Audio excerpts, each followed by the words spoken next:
Alors si on est en prison, il y a une insécurité, alors je crois peut-être qu'il y a un problème sérieux. Pour moi, on est pas à la prison. À tel enseigne qui m'a prison, ça a un problème. Mais ce n'est pas en prison comme une insécurité soit dans la prison. Ça... Parce que moi, ce que je crains, c'est quoi? Il faut que nous sachions. Dans un banc, il y a au moins la moukou dans la prison, il y a une responsabilité à tout. Ça, c'est ce que je crains. Donc, c'est le moment de protéger. Ah, comment protéger? Tout le monde a un peu rapport au pays, les prisonniers les plus protégés. Tout le monde en a besoin. Pourquoi parce qu'ils sont après bâti côté Moussous? Ça peut vous dire quelque chose. Ça ne m'étonne pas, mais quand vous avez comme ça, vous avez tu es belé de balanda, vous avez kala. Nalanda il moutou a fini chef de l'État. Et ça c'est chose à opposer à moutou faut bana ko so inengeni. Non, ils sont dans ce démonté. Bien que ba o pe ba yele loza yo se comporter ndengona to lo on peut vérité hein. Ouais. Bino peut se comporter ndengona. To sanité bino. La demande de test ADN et budget côté FCC, est-ce que ça pose un problème sur la sécurité? Non, demande wana, biso to ngato la demande on a dépassé la demande était. Tout le monde on dépassé la porte à porte. Passer la porte à porte, na oui tellement makambia, ni basala ma vaccin porte à porte ba bébé. Mona ba kuma wache zero mo boy rond mo ba che kai ni mona non? Basala ninga na ba débat na ADN na ba luto na mo ba palais. Bon mona ni ba tribunaux e ko tunda. Ça, c'est un faux problème.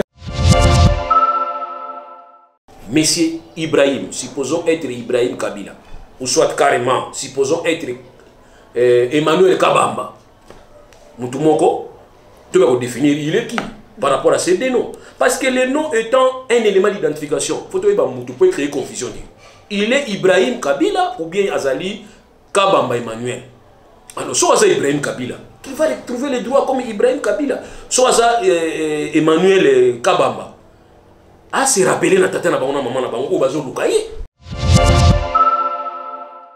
Ouais. On sait non c'est pas Jean-Marc Kabou déjà à l'omanaï. A démissionné. A démissionné. Jean-Marc Kabou soit démissionné na tapo toujours la monter Mathieu Valère Bakassi. Il a raison démissionné à l'obaki. Azana kati assemblée nationale comme na bureau. Mais a remarqué que c'est comme si ba Hollande ba règlement de l'intérieur. Je vous ai dit ici que vous avez la vice-président, maman Mabunde, maman Janine, ils ont ma bé, mère wana bela té, mère wana a toujours en bonne santé. Mère wana tika rapidité, mais mère wana a banda audience, banda manda oy, plein bon mon mère wana vous avez que absent. Mère on soit voyager, dit qu'on voyager ba audience et banda quand, mère a mission que la avant.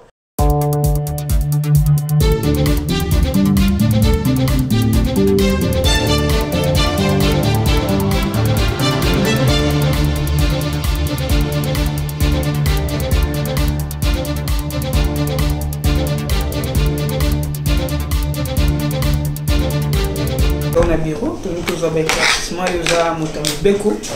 Les lots, nous avons une nouvelle, il y a un message pour une déco. Avec nous, nous avons quelques idées dans Katia Oudouana. Analyse une chose par rapport à nous avons mappé sur mandat d'arrêt provisoire dans Katia Parquet. Soi-disant, tout le monde qui a été client à quelles sont les démarches ou bien que en tant que Beko. Bon, il y a une autorité pénitentiaire, où il y a une tutelle, prisonniers sous tutelle, il y a une autorité où il y a responsable dans le Parlement. Et aussi, il y a tout un directeur qui s'occupe de la prison et qui s'occupe aussi de la détenue. La détenue, elle est déserté, elle est soumise et elle est sous protection de l'État. Or, mutu dans la prison, il y a un rapport sur les alibans dans la prison pour avoir moins chaleur dans la alors, si on est en prison, il y a une insécurité, alors je crois peut-être qu'il y a un problème sérieux. Pour moi, on est pas à la prison. À tel enseigne qui m'a prison, ça a un problème. Mais ce n'est pas en prison comme une insécurité soit dans la prison. Ça, c'est vraiment un problème pour tout l'année là. Ceux qui disent un solo, je estime qu'il faut tout possible à la banquette et bah, il va déterminer la responsabilité. Yo en tant que maître avocat, ceux qui peuvent être clients, bah des marches après enquête que non, audio on a s'avéré ça solo. Ni ko sala en tant que démarche en tant que client. Na ko rappeler l'état rôle naïe, ya ko protéger batuna biloko na bango. Na ko rappeler aussi l'état rôle naïe mususu ya ko ba ko soya ba centre pénitentiaire. Ya ko rappeler l'état aussi que azana obligation à veiller pas ba détenu. Ba détenu baza ba délaissé mais baza ba congolais au bazali ko purger. Alors il faut que l'état soit tout possible à disposition pour protéger bango. Ça c'est pas bien. ils ont malamouté. Ils ont vraiment propreté. Parce que moi, ce que je crains, c'est quoi? Il faut que nous sachions. Dans un banc, il y a au moins la moukou, on a qu'à prison, on a responsabilité à tout. Ça, c'est ce que je crains. Donc, c'est le moment de protéger. Ah, comment protéger? Tout le monde a un pays, les prisonniers les plus protégés. Tout le monde a besoin. Pourquoi parce qu'ils sont après bâti côté Moussous? Ça peut vous dire quelque chose. Ils sont après dans la prison au Sénégal. Ça les cité dans la prison. Et dans la cité dans la prison, donc il y a des prisonniers emblématiques ceux qui est comme les bien. Aujourd'hui, on peut arrêter quelqu'un, un homme, un citoyen ordinaire, à coup finir dans la prison. Ça va, hein? Ça va. Mais il y a certaines personnes à coup finir naturel, on a les responsabilités à l'État. Donc l'État faut s'amailler. Aïeba. Pourquoi ne pas que prisonnier emblématique nous sommes là-bas? Adversaire peut venir de là. Adversaire à régime pas quoi na sima kuna. Donc vous allez les combiner au kangaka batunde à moi ali état de droit kaka ko kangaka batu état libino parce que tant les camerounais vous allez bino moko. Ouais, on a mon abordé déjà ma cambo état de droit et on peut tenir tout ça l'analyse Harry Magie Azabongo chargé à communication et à Ligue des jeunes à PPRD bakanga qui est poursuite au ministère public a tient en charge les bongo outrage au chef de l'État. Est-ce que pour nous état de droit et en cours et bandit au bon niveau? Il faut y bander quelque part, non? Bino ngi tali zo y bander na suka. Faut y bander les bandits. Les bandits, ceux qui bandits tant mieux. C'est que les gens doivent retenir que tout propos, il y a imputation dommageable, diffamatoire, tout propos injurieux et pas à autobéi institution chef de l'État, ils sont paisibles, n'est-ce pas? Dans la poursuite, dans autobéi outrage, il y a chef de l'État. Babi tout propos n'y a. Mais tu sais pas comment le beza début à dictature on découvre ça comme ça. Oui, la loi aussi crée une certaine dictature. Les gens doivent comprendre. C'est ainsi qu'il faut apprendre à respecter la loi et à connaître la loi. Et on va dire que tout est censé connaître la loi. Nul, mutumo on va dire qu'il y a une loi. Bakusa bisoga balgré yo yébité. Donc koye baté na yo wana place ba osam bisoga kaya. Ba propos nyon so yali na kokele ko tia moi ko dénigrer chef de l'État ko ils ont propos ils ont dit ko entraîner yango. Yango avec na 1885 en France au bandaki système. Au fait outrage à chef de l'État yimi ko botama mingi na loi to bengi loi liberté à presse. Ils ont depuis 1881 en France. Balinga qui commence à confiner presse, sa presse qu'avant va publier, il faut les canaux niveau procureur, à la titre, à la éditeur, à la directeur, sous forme de censure. Alors il y a une modification de la loi, une modification dans le mouvement de démocratie aujourd'hui loi et tikala ke montonyo sur la publication, montonyo sur le donc ça est bien source dans la liberté de presse ou tu n'es pas place ou nous sommes la responsable il y a acte où il y a posé a posteriori puisqu'il bosse a priori c'est-à-dire avant que vous publiez vous ne tirez pas procureur bataille les commis publier na yo mais si ma problème et vous l'en avez tout publier qui a un moment donné toujours que ngai nazo poser ma question ils vous répondre oh nous aussi ils ont besoin d'engager vous le voyez non ils a suite il y a évolution en loi alors les autres tika li wana so inga na chef de l'État je vais utiliser le mot ata meminga kosamba ba utuna ye mabeza wapi. Vous comprenez? Mabeza wapi na maluba o yalobi. Ah c'est moi là to ça la réclamation à la liberté d'expression. Mais la liberté d'expression a une limite. Faut pas aller au-delà. Vous allez commencer à toucher les vie privée à chef de l'État. Pendant que toucher ko dénigrer ko makambe belé. Vous comprenez? Biloko nyonso wana et ça la qu'ils ont dénigré chef de l'État. Donc aujourd'hui ça ne m'étonne pas mais ngawo elozo comme ça ngeza nini. Ba to belé nde balanda bango te kala. Na landa yi mutu mo afinga chef de l'État.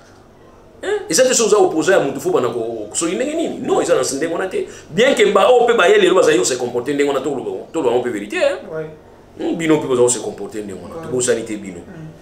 Le bela Moutou dégage, le bela il dégage, tika tatana bango, tika bisika ozo kaniselaï. Quand tu dis à quelqu'un azali étranger, ce n'est pas une injure, mais comme un injure, il y a une karaté moko dénigrant.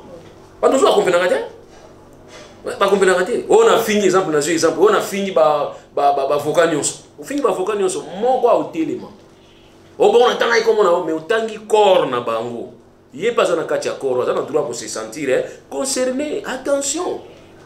Ta loi est amnésique. Moi l'état de droit, on a aussi carabino. État de droit la réalité belé.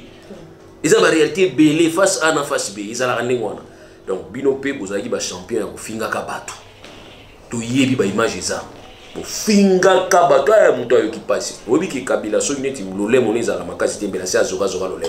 Ba tongi trop ba fingi to. Mais comme la lobby qui était doit faut banda quelque part et bandi. Alors oye bandeli alba teke au mal chance na. Eza chance na. Kota na mambu ya Ibrahim Kabila tolandaki makambango analyse nyoko sala sortie médiatique wa saki na bosono na politique. Elgelo na sepelaka bana o bazolu ko ba paternité ba papa na bango papa na pauvre. Oh na lila bana na makasi. Mwana mwana utapoto to uta bamboka papa ya boya nini ona yamona tombo tata na biso. Bana ona mingi bazoka ta ofana batata na bango. Bana ona pe mingi bazana kawa msuma mama bota ima bombeli tata. Siko ta mwana komi mwana mwa bali ko siko famille tata na bango. Abali ko place ba kunda tata na ye. Aïe, bah, comment t'attends à Bango? Bah, en tout cas, merci. On a plus de réponse. Donc, commentaire, vous avez dit ça? Non, vous avez commentaire. On a plus de réponse, non? On a plus de réponse à côté. Et bon, interpellation à Mugalu, chef de la maison civile, chef de l'État passé. Na simple nani n'a parlé de la justice. Appréciation na yo, na dossier aux années.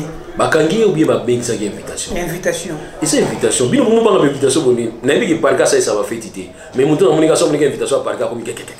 Mais voilà même c'est une invitation pour nous compléter ba élément ya plainte ou ya kotisaki. Ya so invitation. Alors, à une invitation qui ko compléter ba élément pièce wana à compléter parce que ba élément pièce ali relatif na dossier oyo tangelinga siko ya mutazo ka papa na bango. Siko, so mutazo ka père na bango. Biso nyonso te biso nani. Parmi ça la procédure de recherche à paternité. Quel est le nabino? Na niveau tribunal, procédure les abassala. Demande à test ADN et budget côté FCC. Est-ce que ça pose un problème sur la sécurité? Non, demande wana, biso donne ngato ça la demande, on a dépassé la demande était. Tout le monde on dépassé la porte à porte. Basa la porte à porte, na wo itali makambi, ni basa la vaccin porte à porte ba bébé. Mona ba kuma wache zero mo bo rendre mo ba che kai. Ni mona no. Basa la ninga na ba débat na AD na ba luto na mo ba palais. Bo mona ni ba tribunaux e ko tonda. Ça c'est un faux problème. Donc ezanga makambo ya justement ye kamba la moko bino tuni question. Kwa nini bakangi muku na kaka période a kotiaki dénonciation na ye. Biso tuni question. Kwa nini bikambo ye ka période. Musa kufa kala. Non, parce que... Non, Moussa Koufa, vous êtes d'accord avec Moussa Koufa. Oui. C'est comme si procédure pour nous donner batata na bangonani recherche à paternité. Pour nous bossa langue. Nagi na quoi recherche à paternité. ADN, c'est bon. ADN. So baniam. Kai mabala mi. Mais on a côté des détails on a té. Détails na ngezani. Oui. Il a le droit ya koluka ko batata na. Muto apekisa ite. Botika. Muto amenancer ite. Moi je suis contre bakanga. Or ba kama boy senga kaki to ba ko accompagner. So ça na raison. So ça na tort. Alors, on a ko balayer yango.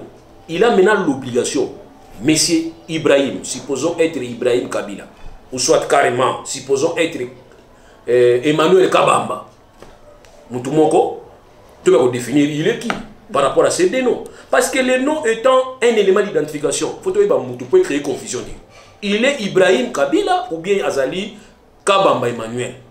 Alors, soit c'est Ibrahim Kabila, qu'il va trouver les droits comme Ibrahim Kabila, soit ça Emmanuel Kabamba. Ah, c'est rappelé na tata na bango na maman na bango bazo lukaye. Un enfant comme ça, ton père se voit et puis on dit qu'il y était. Il faut faire ce que nous appelons une requête en contestation à paternité. Donc, monsieur a l'obligation d'abord de contester Batubabimi comme parent. Comme ça, ça va faciliter à la deuxième, na rechercher paternité par Kabila.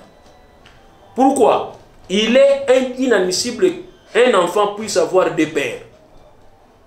Moko. Sauf que la biologie était par opération juridique.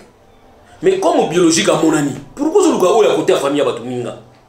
Alors, comme on dit qu'il y a des raisons pour moi, tort. Il y a des gens qui ont peine à ça, moi, mais tant que on a besoin, qu'on a ngane na zamona bango bango sabana na été wala tobiki wala za recherche paternité et comme il recherche un problème on se comprend là les gens doivent comprendre c'est facile c'est son droit et ça droit na yé mais droit o yé wana azali ko exercer on na télévision na ba réseaux sociaux mais voilà qu'il ko exercer on mingi na niveau ya ba cours et tribunaux kunande ba ça la recherche paternité na télévision et en plus yonanga nga mutu ya INC, yo mutu ya IDPS, ye mutu ya FCC, nga mutu ya parti nyonso ba parti na kotanga. Sujet politique sous asika tozu. Ya mo bazo distraire bino. Période Kabila za sala ko mingi makambo. So amoni ti aza côté aza bloqué côté politique aboki bango infiniment moko. Biso tout okine infiniment wana. Mbalo to bito kolanda te. Papa Ibrahim Kabila, Papa Emmanuel Kabamba, kaka mutu moko kinde na tribunal. Boki ni kuna. Recherche à paternité, ADN, recherche ya nini kuna, recherche à origine kuna. Biso koto tous na problème moko. Tunito yeba bijezo correspondre. Maladi tous autres la nini peuple congolais nini salaire na et l'on intéressé biso de siko yango. Attends. Entre nous soit tu peux rester au signalement comme tu ndenge za qu'est-ce que ça telle problème biso. Ya on va appeler ça bino conseil boti kata ba testament. Boti kata ba na tu ba kata ba. Comme ça ba ko boy moyen ya. Exact. Bras de fer na IDPS entre Jean-Jacques Mamba na premier vice-président Jean-Marc Kabound. Analyse nizo sala. Non, bras de fer ezana IDPS te. Plutôt bras de fer ouais IDPS aspect na wezali Makabound na ba Jacquemain banani. Mais ouais déjà réglé déjà. C'est déjà réglé non? Le ministre intérieur a dit que bon qui négocie là parce que ça veut dire na ba parti politique na biso. Ngai ça ba tunyo parti politique ezali club d'amitié. Parti politique ezali familialité. Parti politique ezali ensemble ba tu basangani. Donc parmi la première condition pour partir na bino exister, il faut vous aller ensemble. Ya ba tu basangani ba idée beaucoup tika statut na bino na ministère intérieur. Donc dès que vous parti politique nyonso, on suppose ba statut na bango za na niveau ministère intérieur. Et non seulement ba statut, na ba avenant na bango, ba auto benga ba PV ya ba assemblée générale na bango congrès. Nyonso ba kina ko bakisaka. Donc parti politique na niveau ministère intérieur azana farde na. Bozali décision boyo tika na ministre Bombi. Bozali assemblée congrès beaucoup sur ba décision na bino ministre Bombi. Pour ni ministre azali autorité à tutelle ya ba parti politique na cadre de gestion administrative na bango. Donc soyez le premier à niveau parti politique moko. Ministre a ko rappeler biso. Moi je l'ai dit ça fait 2 ans passés. Ba ministère intérieur na biso fanda pi. Sui ba fanda. Ba décision de ba parti politique pi. Au moins un parti politique FDCAC. Ce qui FDC ni non, il faut que ministre na justice intervenir. Mais ministre intérieur Moussa Louisani. Mlikamba FDC. Secrétariat oyebomba ba kwamikanda to benga mona ikongo. Ba kwamikanda o babomba ba document ya ba parti politique. Secrétariat lobi ke FDC ya baati. Yango ne vrai FDC zali pas na biso. Mais FDC monsieur bima bimisa ba paquet. Mais ministère intérieur a pesa ki FDC aya baati ko bo yango nde za reconnu. Alors ce ministre ça ni pour FDC monsieur swana. Yo nous allons recharger ya l'administration territoriale. Tant yo ki FDC o yo pesi réseau salate. FDC mususu oyo izana lukuta izo sala. Yo sala. Et comment qui na niveau assemblée na bloqué qui pour le moment makambo ezana ezali possibilité, ezali rôle assemblée nationale té, ezali ministre ndé. La compétence et d'attribution, c'est un ministre ndé à gérer ba parti politique. Administrativement, il y a des archivistes. C'est le ministère intérieur qui renseigner bateau. Il y a des renseignements qui étaient là. Tant le ministre a eu une décision pour le IDPS, pour le congrès. Mais quel est les acteurs? Parce qu'on dit que l'IDPS va respecter moi, mais tant le ministère a eu une FDC qui est bloqué, FDC a battu des assauts. Est-ce que le bateau va y va continuer la logique de la montée? Nous avons contre la montée, mais nous avons fait un côté scientifique, nous avons ministère intérieur. Il y a un gérer mon côté. Mais à cour constitutionnel, pas autour de ça, sous raison. D'aucuns pensent que État des douanes d'aucuns pensent que la manœuvre il y a IDPS qui va perdre déjà INC va récupérer battre le coup pour garder moins popularité na bango na est. Oui bien ceux qui période on a kala Adam azala kana FT qui va comme ça yi pembeni. Adam ba ki on Nzambe oki mutalisi ngambuma oyo ba jalousie ba masana ngo za pembeni ngo ba. Non, il y a des gens qui sont trop des gens inutiles.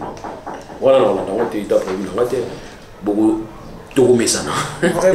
Message à sous la photo aussi dit ça dollar za ko mata bato kende kala na ba futilité, c'est comme si les vrais problèmes na ba député na population bato qui pas monter bato baza na futilité. Message nous en avons lancer la population surtout na condition où bato vivre na. Parlant de futilité. On pose la question on a répondu que oui question à Jean-Marc Kabound. Conseil na OPC pas Jean-Marc Kabound déjà à Lomanaï. A démissionné. Jean-Marc Kabound a démissionné na tapo toujours et Mathieu Valère Makasi. Il a raison de démissionner à l'Obake. À ça na assemblée nationale comme na bureau. Mais ils ont remarqué que c'est comme si on a un règlement d'ordre intérieur. un seul point. Parce que selon le règlement de l'intérêt, ceux qui il faut 48 heures après saisie à bureau, il faut signifier membre. Ouais. Membre, ça signifie plus de 48 heures après. Ils ont déjà en torse. Alors, ceux qui ont utilisé, je ne peux pas me retrouver dans le bureau. À partir du moment où Bisson ont respecté le règlement de l'intérêt, je suis un député simple. Je suis démissionné dans le poste de vice-président. Je suis dans ma poste JT. Ta oui ba mère à un certain moment ba ko moi flamme mon to moi souffle mon makasi tant ba ko bima ko démissionner comme président de l'Assemblée nationale. A monika pression simita sali. Place to ibaka ya moi. Ya mo ni lelo yo ba to nga ko luka ko yeba asali ya ngoto asali ya ngote. Parce que place mo biso to chaka kamera. Ya place pour oui akolongwa facilement kuna te. Photo yeba tina ni azolongwa wana. Les gens Kabunda. Qu'est-ce que Kabunda gagne? Si peut-être en termes d'argent, ça va, je peux comprendre. Mais en termes politiques, sur le point de vue politique, Kabunda a gagné. Qu'est-ce que l'UDP est en train de gagner? Dans la vice-présidence. Je vous ai dit ici que vous avez la vice-président, maman Kabunda, maman Janine, ils ont ma bé, mère wana bela té, mère wana a toujours en bonne santé. Mère wana a tika rapidité, mais mère wana a audience, banda manda, plein de monde, mère wana a absent. Mais on soit voyager, il a voyagé, audience et bandakan. Mais la maison est la avant. Mais la yara musala 6 la zone pas minuit. Mais on a ligné musala trop. Jour mo ta otiki là. Dit subi bon peu. Pourquoi nous en avons pemeni et surtout que ba j'ai mo miki. Ba sali réunion préparatoire Kaboun ba tier libanda. Na réunion préparatoire. Ba tindika même na ba garde ya. On se comprend qu'il fallait nda longwa. Ba tout pas linga longwa avant teta la bima na likamba va kilikamba bimayo. Kaboun conseil na peso vraiment ba benga ko étudiant. Nous avons étudié à Yelka, nous avons assisté à Yelka. L'être comme il y a place à s'inspirer dans nous. Nous avons compris que nous avons fait ce réseau. Nous papa, nous avons dépesté. Mais nous avons fait ce réseau. Mon ami Bendana. Bendana. Et puis nous avons Bendana. Il y a des sapeurs nous avons Bendana. Il y a des sapeurs qui na la ligue au Bendana pour nous séparer Sabino. Et puis nous avons retiré les conséquences. Que notre bureau est respecté, règlement d'ordre intérieur où il faut initier. J'ai été notifié telle date. Et puis on voit bien que date le 13 mais tout ça dans le 12 ce qui est trouvé ça solo ça c'est une aberration ça c'est pas normal mon ami Bendana bima avant qu'il m'a cambié bima voilà conseil message situation beaucoup est bloqué dollar et mati confinement coronavirus message nous voyons ça n'a pas d'ambo c'est dur hein?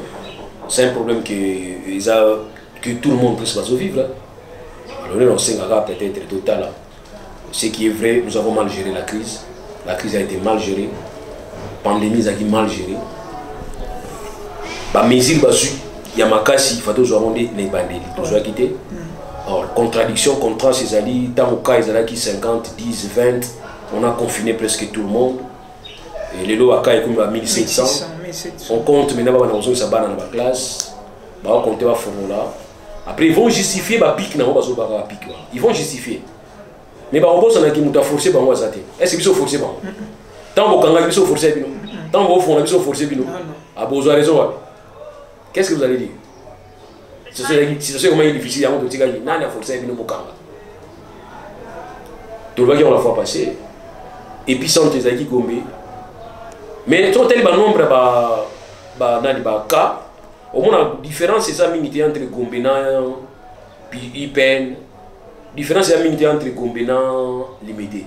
Je vais juste prendre un exemple. Quand on dit que non, épicentre est allé à combien de bateaux? Épicentre est à 200 personnes. Bon, on va l'andi souka. On va l'andi côté monsieur à 180. Côté monsieur à 175. Ce qui écart est allé à 20, 2 à 10 par rapport à l'épicentre. Moi je crois peut-être l'épicentre est à la mort qui chasse. Épicentre est à la commune de mon côté. Parce que l'écart est à mon côté. Tout le monde les réponses sont bonnes. Bisso doit être expert. Bino doit être expert. Ah. Mon ça la classe est sagesse. Bako on a bisso. Oui, il y a des bidébis ça y est bako on a bisso père. Pas mal du sommeil. Hein? Barrage. Épilé. Mais ils ont géré ça comment? Avant 1429. Avant l'arrivée à Diegoka, l'épidémie est là.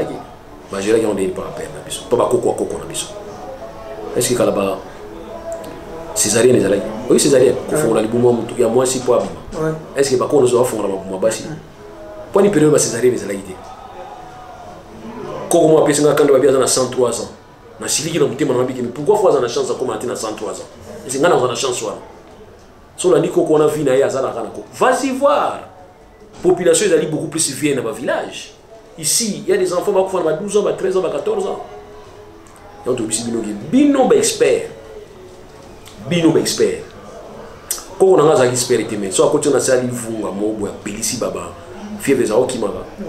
Oui, bien moi. Vous savez, je me belé. Toi, j'étais na message il y a des choses dans le monde à Côte d'Ivoire, autotique à Bissau. Message nous quoi Côte d'Ivoire dans le monde autotique à Bissau. Message nous quoi adressé dans la communauté à monde à paix famille biologique à Côte d'Ivoire. Vraiment c'est une perte. Ils ont perdu beaucoup. Il y a ma casse où ils communauté nous sur le monde. Nous représenter ma condoléance dans la famille éprouvée et nous représenter aussi ma condoléance dans toute la communauté il y a monde. Oui ça va mon courage. Vraiment nous avons besoin de la Bissau nous il faut se préparer kaka. Mais en tout cas, Tikanzamba va consoler midi manabino, après ça nous makasi et na famille nous batikali, boza makasi, bozo exemple na ye.